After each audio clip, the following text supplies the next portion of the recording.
Clase de sistemas de cuarto informática del 18 de noviembre. Estamos revisando los ejercicios de pasar de binario a decimal, decimal a binario. Este ejercicio nos va a servir, le vamos a encontrar diferentes aplicaciones en diferentes momentos. El año que viene van a tener una materia que es sobre redes, en la cual van a tener que trabajar mucho estas conversiones para identificar, por ejemplo, números de IP, que son los números con los que se identifican las computadoras en las redes. Y les va a ser de utilidad práctica real, porque ahora por ahora es solamente ejercicio. A ver, vamos a abrir el de Kata, que lo tenemos acá a mano. Vamos a esconder esto. Así también está lindo presentadito en un Word. Acá está abierto para que yo lo edite, O sea, si yo quiero tocar acá puedo cambiar. Por lo que veo los números todos les he dado más o menos lo mismo. Bueno, a ver, eso ya vamos a chequear. Se supone que les tiene que haber dado bien, se usaron bien las tablitas y los métodos. Pero había una consigna que era la última, la pregunta número 3, que decía: ¿puedo pasar mediante estas técnicas de conversión el número 450 de decimal a binario? Vamos a ir por partes. ¿Qué respondieron a esa pregunta? ¿Que sí se puede o que no se puede? Que no, porque te da 12 bits, no 8. Claro, exactamente. ¿Por qué no se puede? Porque el número 450 no entra dentro de mi concepto de tablita. No entra dentro de esta tablita porque esta tablita es de 1, 2, 3, 4, 5, 6, 7, 8 bits. Y si yo hago 2 a la 8, ¿qué obtengo? 256. No puedo crear un número más grande que 256. Y eso creo que lo pusiste...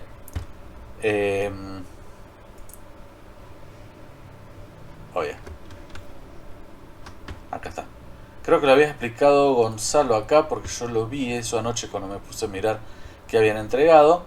Creo que lo había explicado bastante bien acá. A ver, en la segunda hoja. Dice, no se puede pasar de 450 debido a que es mayor de 8 bits. El número más grande es 255. Es correcto. Acá Vera también lo había puesto al final. 255, no 455, no 450, ya que 255 es el número decimal más grande de 8 bits que podemos hacer. Está correcto, creo que todos acertaron en esa cuestión. Si intento, mira, acá ves, Uciel lo intentó, pero tuvo que agregarle 4 bits más. Entonces de 8 se le pasó a 2, una estructura... Obviamente que sí se puede, y la computadora trabaja con números gigantescos o muy chiquititos, en cuyo caso te hace falta la misma cantidad de bits, por chiquito que sea el número, porque tenés que poner 0.000000, y cada uno de esos ceros me va a ocupar bits.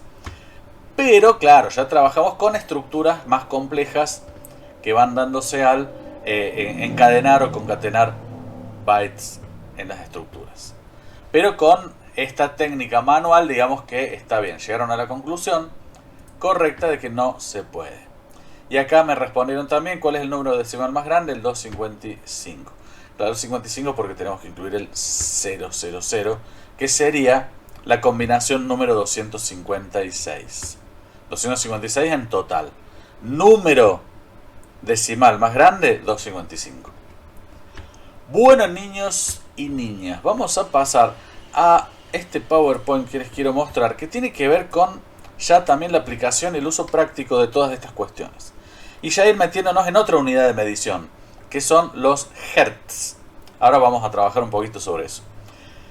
Necesariamente acá tenemos que hacer un poco de historia. ¿Por qué? Y porque las cosas no fueron siempre como son ahora. Ustedes tienen en sus bolsillos unos procesadores tremendos. Tienen procesadores de 64 bits y de 4 y hasta 8 núcleos incluso. Depende del celular que tengan, ¿sí? Eso no salió de la nada, no salió de un repollo. Fue producto de un larguísimo proceso de desarrollo que empezó hace muchísimos años, pero a lo que a nosotros nos interesa, que es el tema informático, miren, empezó en 1971. El primer procesador, el primer microprocesador compacto, ya que todo el sistema de procesamiento de datos de una compu metido en un chip, lo produjo la empresa Intel en 1971. Mirá, yo tenía 3 años de edad, imagínense. era el Intel 4004 y tenía un registro de datos de 4 bits. ¿Qué significa registro de datos de 4 bits? Bueno, que solamente podía procesar de a 4 bits por vez. Cada vez que el procesador tomaba datos de la memoria, los tomaba de a 4 bits. Eso a ustedes, ahora que ya saben lo que es un bit, les permite más o menos intuir de qué se trata. Que tomaba palabritas o conjuntos de 4 bits para procesar. Tomaba un código de 4 dígitos binarios, los procesaba y los devolvía. Y esta es la velocidad a la que funcionaba, que ya lo vamos a explicar un poco más en detalle en un ratito. 740 kHz. En 1974, 3 años después, acá empieza toda una cadena de evolución vertiginosa. Empiezan a surgir procesadores cada vez más y más potentes. Intel, la misma empresa, lanza el 8080, procesador 8080, así se llamó, y le iban poniendo números que tenían que ver con el tema de los bits, porque este 8080 de 1974, Mundial de Alemania, era de 8 bits. El registro de datos, el registro que utilizaba el procesador para poder procesar, elaborar la información, duplicaba al anterior. En lugar de tomar de a 8 bits por vez, de a 4 bits por vez, tomaba de a 8 bits por vez. Eso hacía que fuera mucho más rápido. De hecho, la velocidad de reloj, que ya les voy a explicar bien qué es, saltó a 2 MHz, de 740 kHz a 2 MHz. Ya vamos a ver qué diferencia hay entre esas dos unidades. Bueno, vamos a seguir saltando en la historia y viendo un poquito acá cómo fue cambiando. Oh, no les hice el dibujito de los 16 bits. Ah, porque lo hice después. Acá hay un salto muy importante entre el 78 y el 79, que es la aparición de las arquitecturas de 16 bits. Aparecen los procesadores de 16 bits. ¿Por qué decimos que es un momento importante? Bueno, porque aparece recién acá la primera PC, la PC del año 81, que ustedes vieron a principio de año, lo charlamos en clase, todavía creo que tenemos clase presencial. Lo vimos los primeros días de marzo. Esta IBM está equipada con este procesador, el Intel 8088, que surge en 1979. O sea, tengan en cuenta que hasta acá, esto y esto no conformaban computadoras. Los usaban para máquinas de cálculo, pero que no terminaban de ser todavía computadoras tal como nosotros las conocemos, ¿sí? Eran equipos de cálculo, equipos de procesamiento de datos, que antes eran como los antecesores de la computadora personal que recién aparece acá en el 81. Pero acá hay un detalle que se los tengo que explicar, porque cuando ustedes busquen en algún tipo de material, si es que se interesan en este tema y lo buscan, obvio, vamos a tener una contradicción acá, porque en el 78 Intel desarrolla el primer procesador con 16 bits, ¿sí?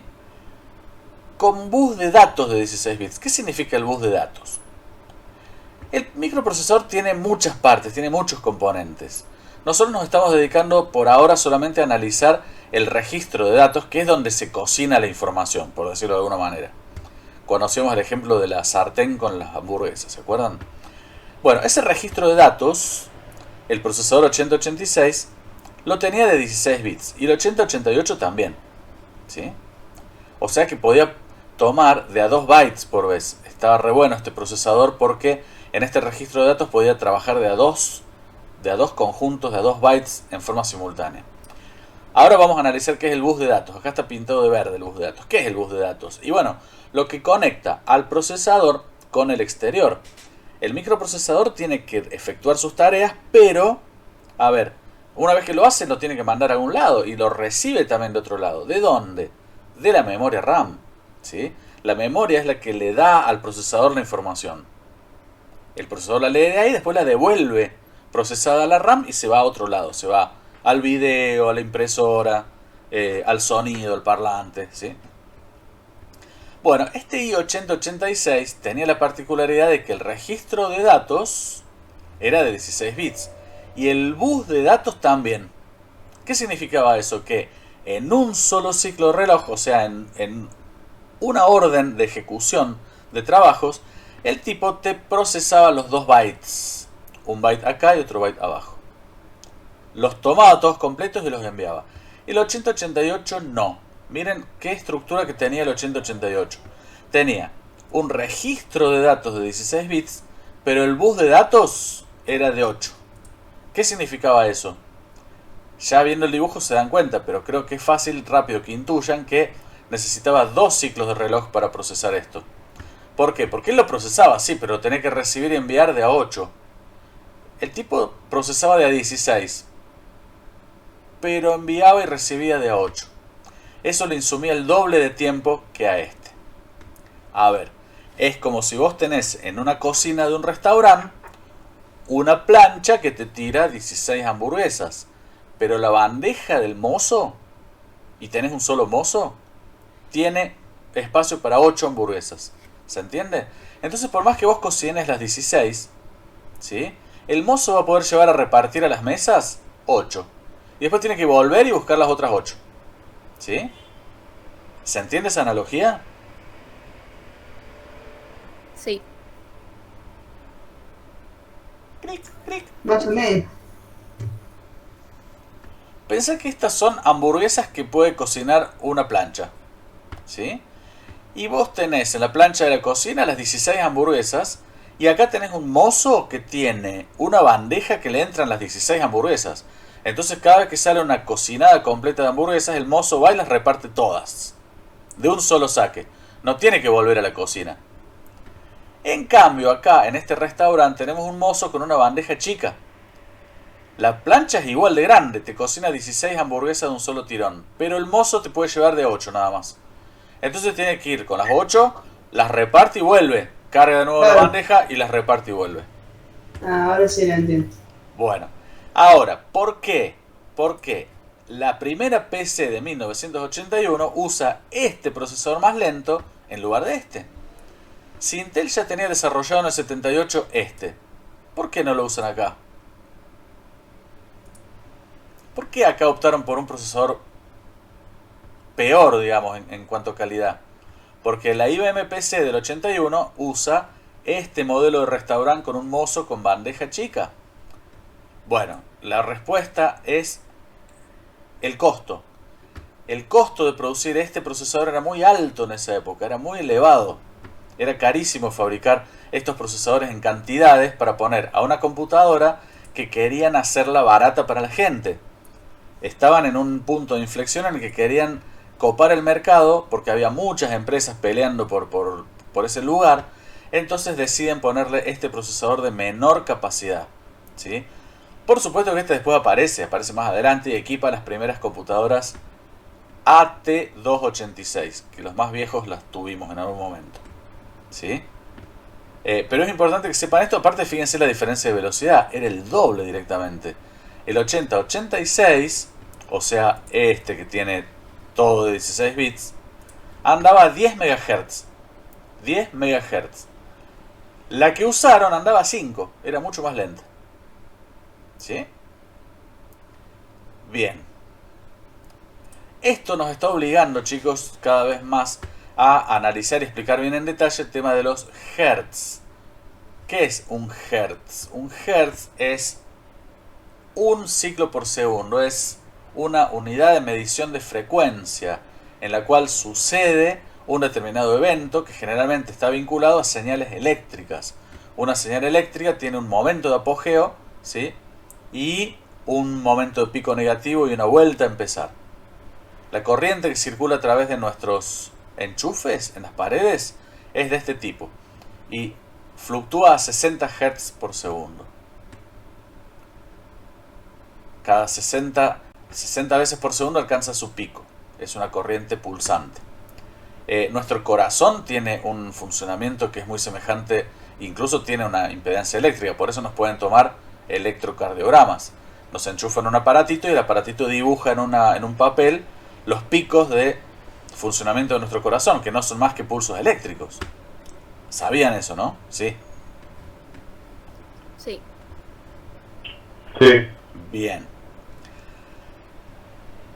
Sí. Este reloj es un circuito que antes, durante muchos años, estaba ubicado en forma independiente del microprocesador. O sea, por un lado tenías el reloj, que era básicamente un reloj, era un cristalcito de cuarzo como el de los relojes de pulsera, que le tiraba al microprocesador frecuencias eléctricas para que el procesador ejecutara tareas. A ver, ¿ustedes saben lo que es un metrónomo? ¿qué? Mira. Un metrónomo. Les voy a contar lo que es un metrónomo, se los voy a mostrar. Esto es un metrónomo, ¿lo ven? Acá en la pantalla. Sí, se ve. Este aparatito lo usan los músicos Ah, ya sé lo que es. para mantener el ritmo. Este cosito sí sale para medir, creo que el tiempo, las notas musicales, parece. Exactamente, hace Claro, y si usa también en las películas, ¿sabes? así es. Tiene una Sí. cuerda y tiene una... O sea, funcionan a cuerda los más antiguos, ahora son eléctricos, andan a pila, qué sé yo. Pero estos son los más viejos y más clásicos. Y vos le pones a qué velocidad querés que funcione, ¿sí? ¿Y qué hace el músico? Va llevando el ritmo de acuerdo al ritmo que le marca el metrónomo. Miren, esto en Google, si vos pones metrónomo en Google, te tira esto, te da un metrónomo digital. ¿Lo escuchan? Sí. Bueno, si vos sos músico, te vas a guiar para ir haciendo ta la la la la la la la la la la, qué sé yo, lo que sea, teniendo en cuenta esa velocidad. Es lo que yo no tuve en cuenta cuando hice el rapeo ese de ayer. Iba por otro lado yo. Bueno, y acá lo puedo aumentar. Le voy a dar, no sé, el 90 RPM. Va más rápido. Entonces soy baterista, qué sé yo. Me sirve como guía para ir haciendo la música al ritmo que me da el metrónomo. Lo puedo llevar más rápido. Bueno. ¿Para qué les muestro esto? Para que entiendan que cada uno de esos golpecitos equivale a un hertz. Un hertz es como cada uno de esos golpecitos. En realidad, bueno, acá es un ciclo por segundo. Tiene un valor en el tiempo el hertz. Entonces es como una revolución por minuto. Es como una revolución por minuto, así es. Si yo lo pongo acá en 60, es justo una revolución por minuto. ¿Sí? Ahí. Y si lo ponemos en 120 son 2. Claro. Y así sucesivamente, en 183, después en 200 y pico, 4. Eso que están escuchando ustedes ahí es un hertz. ¿Y cómo funciona eso en la computadora? Bueno, cada vez que suena el tac, así como el baterista o el músico lo respetan para hacer algo, el procesador hace una operación básica, una operación elemental. Lee la memoria, procesa un dato, envía un dato a la memoria. Si vos lo haces a 120, dijiste vos recién, son 2 Hz. Esos son 2 Hz. ¿Sí? Claro, en 180 son 3. Y 180 son 3 Hz. ¿Por qué 3 Hz? Son 3 sucesos por segundo. Bien. Ahora tengamos en cuenta que una computadora trabaja a velocidades que difícilmente las podamos hacer equiparar con el sonido. Vamos a volver. Ahora vamos a volver atrás. Nos vamos a ir a el procesador al Intel 4004 de 1971. Y fijémonos que este procesador trabajaba a 740 kHz. ¿Es más o menos eso? Kilohertz son más. Ahí vamos a la tablita. Acá está la tablita, mira. Un hertz es una operación por segundo. Un kilohertz son 1000 hertz. Son 1000 operaciones por segundo. Es como si nosotros pusiéramos este... Si yo acá le pudiera poner 1000, pero no puedo ponerle 1000. No me deja. Porque no llega a más de 218. ¿Sí? Si 218 va así, imagínense 1000. Iría una cosa así. Y cada uno de los golpecitos, le decía a este viejito microprocesador que tomara, que llenara de datos estos 4 bits, los procesara, los devolviera, los leyera, los procesara, los devolviera. 740.000 veces por segundo. 740.000 veces por segundo. Este se nos cambió de unidad ya porque aumentó mucho la velocidad. Entonces pasamos de kilohertz a ¿qué? A megahertz. Acá las multiplicaciones, chicos, no son por 1024 como en los bytes. ¿Por qué? Porque estos son datos de tipo analógicos, no son digitales. No necesitamos tener un múltiplo de 2 acá. Entonces el kilohertz son 1000, no son 1024, son 1000. Como los gramos o como los metros. 1000 gramos es un kilómetro. 1000 metros es... 1000 gramos es un kilogramo. 1000 metros es un kilómetro. 1000 hertz es un kilohertz. 1000 bytes no es un kilobyte. 1024 bytes. Ahí solamente usamos lo de los 1024. Pero ahora olvídense un ratito de eso porque se les va a hacer mucho lío. Después, ¿qué pasa? Hay una unidad más grande todavía, que es el gigahertz. El gigahertz, que se abrevia con GHz, son 1000 millones de hertz. O sea, imagínense que yo acá pudiera poner 1000 millones. 1000 millones. Un 1 seguido por 9 ceros. Para que haga taca, taca, taca, taca, taca, taca, taca, en un segundo. ¿Sí? Cada una de esas... Y el tema del tera también son de los gigabytes. Y yo no sé si existe la unidad práctica como terahertz. Terahertz es una frecuencia altísima. Debe ser al nivel de los rayos gamma, ya una cosa así. Capaz que se use, pero la verdad que no lo tengo yo visto en forma práctica en informática.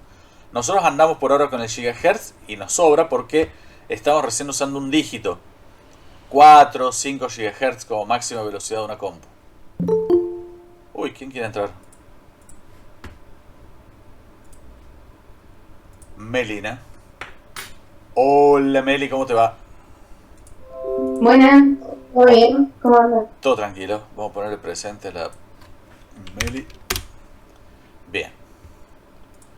Bueno, entonces tenemos el hertz, que es una pulsación por segundo, una operación básica por segundo. Kilohertz son 1000, megahertz es 1.000.000, gigahertz son 1000 millones. Y tenemos como parámetros estos procesadores que funcionaban. El más viejo de todos, 4004 a 740 kHz con 4 bits. 2 MHz, el 8080 de 8 bits. Y después tenemos, bueno, los que se usaron en la PC, que finalmente fue, les decía, el de menor rendimiento porque este era caro producirlo. ¿Sí? ¿A cuánto funcionaba? A 5 MHz. O sea, 5 millones de operaciones por segundo. Suena importante, es decir, estamos hablando de velocidades muy altas de procesamiento de datos. Volvemos a explicar acá la cuestión de los registros. Todo tiene que ver con que esté coordinado, equiparado de alguna manera los tamaños de los diferentes elementos y componentes del procesador. El registro de datos de 16 bits y un bus de datos de 16 bits hacen que toda una operación se logre completar en un ciclo de reloj.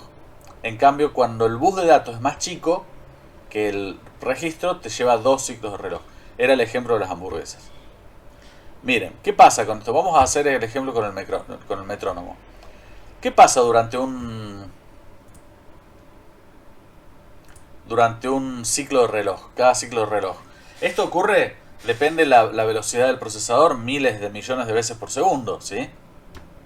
Pero lo vamos a desglosar como si pudiéramos detener el tiempo y analizar cada momento, cada tic, cada tac del metrónomo este interno que tiene el procesador, que es el reloj, y estos pulsos eléctricos que le tira para que trabaje. A ver, en un tic, pim, empieza un ciclo de reloj. ¿Qué puede hacer? ¿Qué es una operación básica? Y bueno, por ejemplo, cargar el registro de datos. Entran 8 bits de la memoria al registro de datos del procesador. Al siguiente pulso del metrónomo, tac, el procesador los lee. ¿Sí? En el siguiente pulso, tic, los procesa. O sea, va a ser una operación en la cual modifica sus valores porque le pedí que los sume, que los reste, que los multiplique por 2. Vaya a saber qué le pedí. Que lo transforme a otra base. Hay muchísimas cosas que puede hacer con esos 8 bits ahí. Y en el siguiente tac, los envía a la memoria RAM. Ya procesados. Esas son, digamos, ejemplos muy minimalistas o minimizados de lo que serían operaciones básicas que hace la compu en estos ciclos de reloj. Acá serían en 4 Hz, en 4 momentos diferentes, hace 4 operaciones básicas. Carga los datos, los lee, los procesa, los devuelve. Eso le llevó 4 ciclos, ¿sí? De los que tenga, qué sé yo. Si es un procesador como este, y bueno, 5 millones de esos podía haber hecho. 5 millones de estos procesos. 1, 2, 3, 4, llévenlo a 5 millones. ¿Sí? Lo que pasa que, claro, cuando vos te pones a procesar imágenes, sonidos, grandes archivos de datos, y esto te queda corto y la computadora parece que no tuviera esa velocidad tan gigantesca que uno cree que tiene. Que tiene en realidad, pero que no alcanza para grandes volúmenes de datos. Bueno, pero esto no termina acá, porque nosotros acá nos quedamos en ¿dónde? Nos quedamos en 1981 con la primera PC que tenía esta estructura. Los procesadores siguieron evolucionando y ¿qué pasó? Bueno, aparecen los procesadores de 32 bits. El primero que aparece es el Intel i386. Le ponen ese número 3 justamente por los 32 bits. Aparece en 1985. Su registro de datos es de 32 bits. Imagínense que acá podía procesar mucha más cantidad de información, el doble de los procesadores anteriores. Y la velocidad de procesamiento también se aumenta muchísimo. Pasa de los 16 a los 33 MHz porque había varias versiones. Por eso la más lenta andaba a 16 y la más rápida andaba a 33. Megahertz son millones de ciclos por segundo, ¿sí? Acuérdense, estamos con esta unidad acá. Bueno, pasó mucho tiempo, fíjense, del 85 al 2003, aunque hubo un procesador antes, alrededor de los 90, 91, 93 por ahí, pero que solamente se quedó en las grandes supercomputadoras, que llegaron a los 64 bits. Pero los 64 bits para computadoras domésticas recién aparecen en 2003, y fíjense que se rompe la hegemonía del Intel acá. Intel pierde su liderazgo y de haber sido el primero en desarrollar procesadores le gana a AMD. Esta empresa que aparecía tímidamente en el mercado, de alguna manera copiándole, imitándole las arquitecturas a Intel, ¡pac! Se zarpa AMD con el Opteron. Primer procesador comercial de uso doméstico, o sea, para computadoras como las que tenemos en casa, con un registro de 64 bits. O sea, una posibilidad de cómputo enorme, ¿sí? Si esto ya era magnífico en la época, bueno, esto fue un salto muy muy grande tecnológicamente. Hoy ya casi no quedan de estos 32 bits, muy poquitos procesadores, algunas tablets, algunas netbooks, por ejemplo las netbooks que entregaba el gobierno, las de la primera, segunda generación eran de 32 bits, ya después son todas de 64. Y fíjense también el salto importante que hay a nivel velocidad, a nivel frecuencia de reloj. 2.6 GHz. Acá ya tenemos que volver a modificar la unidad porque se nos hace un número muy grande. No podemos decir 2600 MHz. Entonces nos vamos al gigahertz, que acá lo tenemos. Un gigahertz son 1000 millones de operaciones. Entonces las progresiones eran muy grandes. Porque 2600 millones de operaciones con registros tan grandes, imagínense que el salto de velocidad es muy grande. Lo que sí, ahora nosotros creo que yo postergué este tema para después de los bits porque me parecía que era importante que supieran de qué hablábamos cuando hablábamos de bits, ¿sí? Y que los bits son datos convertidos de otro tipo de información al binario, ¿sí? Ahora ustedes saben que esos bits son representaciones de datos. Son letras, números, signos, palabras, colores, sonidos, frecuencias, notas musicales. Cualquier cosa que queramos representar es lo que nosotros transformamos en bits y que acá se vuelven sucesiones de energías eléctricas de diferentes voltajes, altos y bajos. Es importante que comprendan el concepto del reloj también, este metrónomo que le va indicando al procesador cada cuánto tiempo tiene que hacer una tarea, una operación. ¿Qué más? Acá nos habíamos quedado con las traducciones, las transformaciones. Esto lo agregué ahora. Escucho dudas, preguntas y comentarios.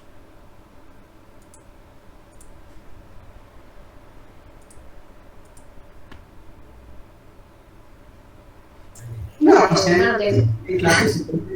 No lo entiendo. Bien. O sea que si hacemos una si hacemos una práctica de esto, aunque sea teórica, porque no podemos hacer la práctica, vale la redundancia, ¿están en condiciones de hacerlo? y- Bueno, entonces les voy a dejar alguna tareadita respecto a esto. Les voy a subir esto también, qué sé yo, para que lo tengan como apoyo del video. Bueno, eso en cuanto al funcionamiento del registro. Igual, chicos, saben todo lo que nos falta de esto, pero no lo vamos a ver porque es técnicamente muy complejo el funcionamiento del procesador. El procesador, además de tener registro de datos, tiene, ya lo vimos, el bus de datos, que es el que transporta los datos de un lugar a otro. Básicamente la memoria. Pero después está el bus de control, que es otro pequeño registro como estos, que tiene una cierta cantidad de bits y que va a servir para controlar que los datos sean correctos. Creo que no estoy compartiendo la pantalla. No. Ahora sí. Esto les decía que el procesador es muy complejo, tiene muchas partes, muchos componentes que nosotros no vamos a llegar a ver. Pero tenés bus de datos, bus de control, la memoria caché, que es una memoria intermedia dentro del procesador. Bueno, cosas que hacen que el procesador sea un dispositivo muy complejo y que su arquitectura, el diseño de los circuitos, ¿saben en qué se mide? En nanómetros. ¿Saben cuánto es un nanómetro?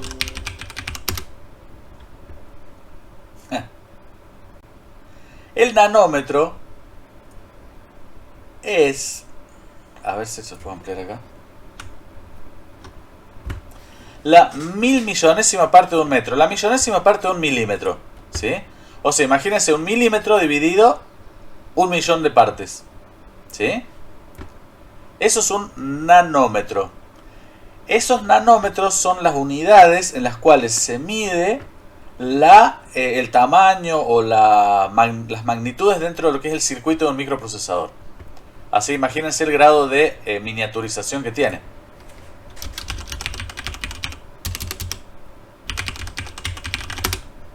A ver si podemos ver una imagen de un circuito o algo así dibujado.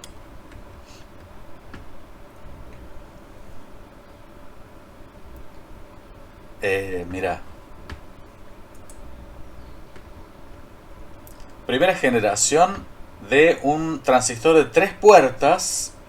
De 3 puertas, porque es 2 de entrada. ¿Y dónde está la salida? Bueno, no la veo acá. Pero esto sería un transistor dibujado o grabado con tecnología de 22 nanómetros. O sea, 22 millonésimas de milímetro. Este es de 14 millonésimas de milímetro. Bueno, parece una muela. ¿Mayones tú dijiste, profe? ¿Eh? ¿Qué dice? ¿Mayones o qué? ¿Por qué decís eso? Mayonesa, no, que parece una muela esto. Parece el diente con la raíz. En realidad esto es una microfotografía de un transistor grabado en un circuito de 22 nanómetros, o sea, 22 millonésimas de milímetro. Y este de 14, según la calculación. Millonésima, no mayonesa. No, claro, millonésima. Vos porque estás con hambre, estás pensando en un sanguchazo de mila con mayonesa casera. No, Sí, no, es el todavía. se retentaba. Bueno,